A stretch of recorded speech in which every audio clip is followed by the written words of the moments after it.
শুধুমাত্র জামাত ইসলামী এবং ছাত্র শিবিরকে টার্গেট করে, আওয়ামী লীগ আমাদেরকে টার্গেট করে কেন আমাদের বিরুদ্ধে সেদিন মাঠে নেমেছিল? ঠিক একইভাবে আপনি দেখবেন এই আওয়ামী লীগ 2024 সালের জুলাই আগস্টে নিষিদ্ধ করার তালিকায় শুধুমাত্র জামাত ইসলামী ছাত্র শিবিরকে রেখেছিল। 2006 সালের 28 অক্টোবরও তারা জামাত ইসলামী ছাত্র শিবিরকে টার্গেট করেছে। 2024 সালের জুলাই আগস্টে শুধুমাত্র জামাত ইসলামী ছাত্র শিবিরকে টার্গেট করেছে। এর দ্বারা প্রমাণিত হয় বাংলাদেশের দেশপ্রেমিক দল হিসাবে, জনগণের সংগঠন হিসাবে জামাত ইসলামী ছাত্র শিবিরকেই শুধুমাত্র তারা শক্তিশালী প্রতিপক্ষ মনে করেছে বলেই আমাদেরকে তারা টার্গেট করেছিল। সেই জন্য আধিপত্যবাদের বিরুদ্ধে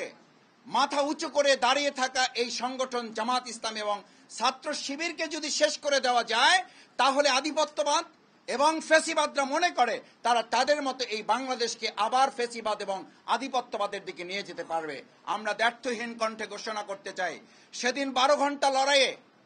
আমাদের ভাইদের শহীদের কফিন সামনে রেখে আমরা 1 সেকেন্ডের জন্য যেমন থেমে যায়নি, নিস্তব্ধ নিথর হয়নি, আজকের নতুন ফ্যাসিবাদের এই সময়ে যদি কেউ জামাত ইসলামীকে চোখ রাঙিয়ে আমাদেরকে হত্যা করে, মসজিদে হামলা করে, আমাদের মা বোনদেরকে আবার তাদেরকে ভয়ভীতি দেখিয়ে সাধারণ নাগরিকদের জিহ্বা কেটে ফেলা, তাদেরকে সুষ্ঠুভাবে ভোট কেন্দ্র থেকে বাড়িতে ফিরে যেতে না দেওয়ার নতুন করে আবার হুমকি দেওয়া হয়, তাহলে তাদেরকে শুধু স্মরণ করিয়ে দিতে চাই,